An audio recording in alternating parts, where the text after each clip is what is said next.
And here I am, standing a kilometer away from home, as if the worst day of my life couldn't get any worse.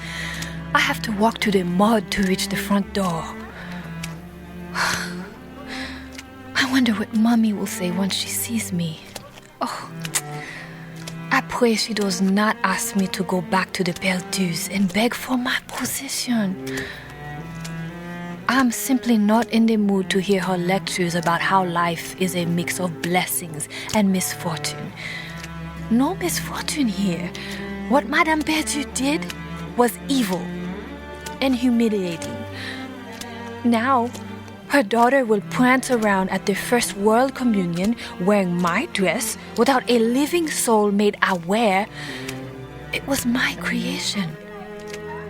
And I lost my chance at Saint Jean-Michel.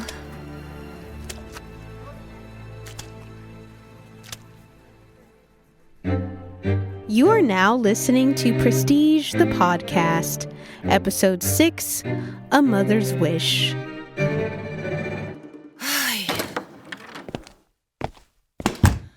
And may I help you? Maybe. Are you here to pick up a dress for your daughter or wife or... You do not recognize me, do you? It is you, from the Ministry of Finance. My apologies, Monsieur Bertrand. I was in the back sewing. I did not hear you come in. Perhaps I didn't want to be heard. Well, I see you've already helped yourself to some café. They are for customers, not visitors, much less trespassers. Delicious. But it could use perhaps a dash of sugar next time. I would oblige if given proper notice. This is your final notice. You said we had a month and it's been a fortnight. Maybe you do a little for me and I will do plenty for you. No! Quiet, quiet. I swiftly grab a pair of shears off the table and press them against Bertrand's throat. Stop! Easy there, child. Easy. Keep your hands where I can see them. If your father was as slick as you, perhaps he would have been appointed to the royal court. Please. No, you do not deserve mercy. Léonie, the shears. Give them to me. It's all right. Let him go. What's this? What? I'm bleeding? I am an official of the... This is preposterous. Take everything. No, Patricia, no. Wait. Oh, mes amis. Oh, mon Dieu. Oh, my God. Everything. Take it.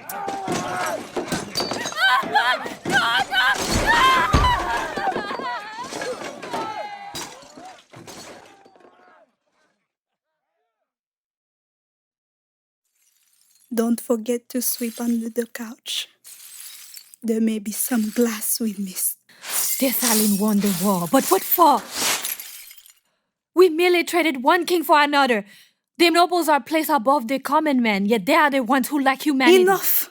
I asked you to help me clean, not give me a discourse. Your temper is very unladylike. And who's to say what is ladylike? The same men who took everything away from us? The same men who are caught in a twist with a nun? What? Give me that broom! One does not say such a thing and leave the ear at the receiving end wanting more.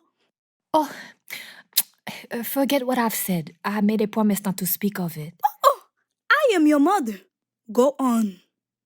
At the Duke's coronation, when I went searching for a way up the rafters, I came across Monsieur Emmanuel Celestin with a nun.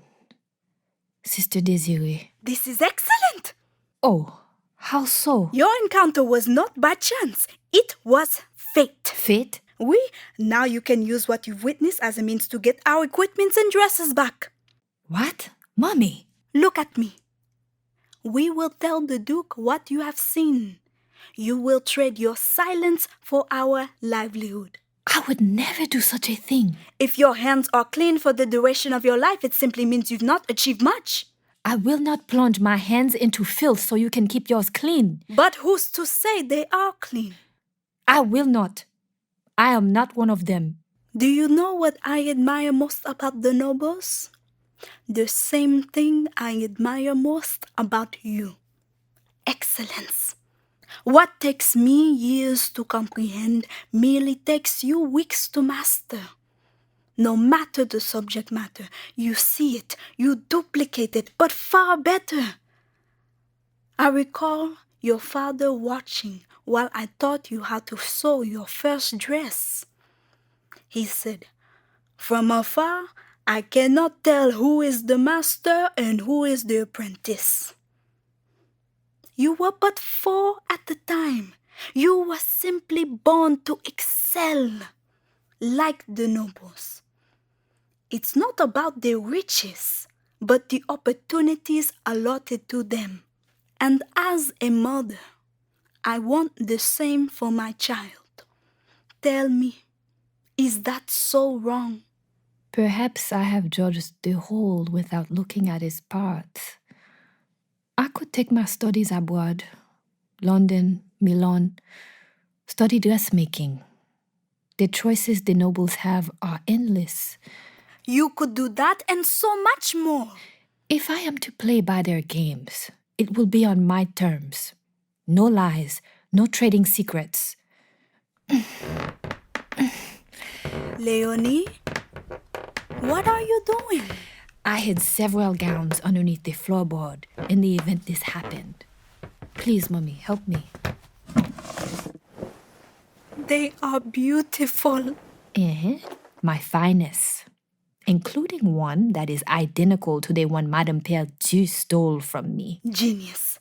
At least we won't have to be out on the streets. I can sell these until we figure out the rest. Do not fret, Mommy. I am going to the Royal First Communion and claim back what is ours. The sun is shining brighter than ever. Judging by where it stands, it must be afternoon. Parfait. By the time I arrive at the Royal First Communion, everyone will have left the cathedral and be at the grand reception at the Célestins. Every noble in town will be there, and my entrance will cause quite the stir as they realize that 2 young ladies have the same gown on. I shall receive recognition for my work, thus gaining clients and finally being able to pay off my debt. An opportunity that was not handed to me, but taken. Allez, en avant!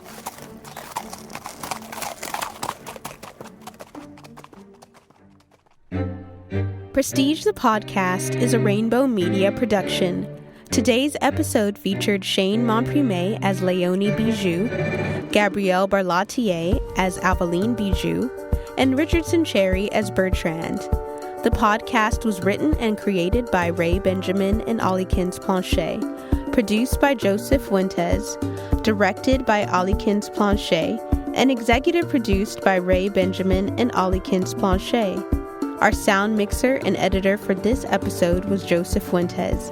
The sound designer was Alexis Adimora, engineer Alyssa Midcalf, with additional sound design and engineering by Joseph Fuentes. The Prestige Podcast theme song was composed by Darnell Monesteam. Our production assistant was Maya Cryer, associate producers Mick O'Neill, J. Planchet, and Shaquan Womack. For business inquiries, email us at info@prestigepod.com and follow us on Instagram @prestigepod for more information and updates. Thanks for listening.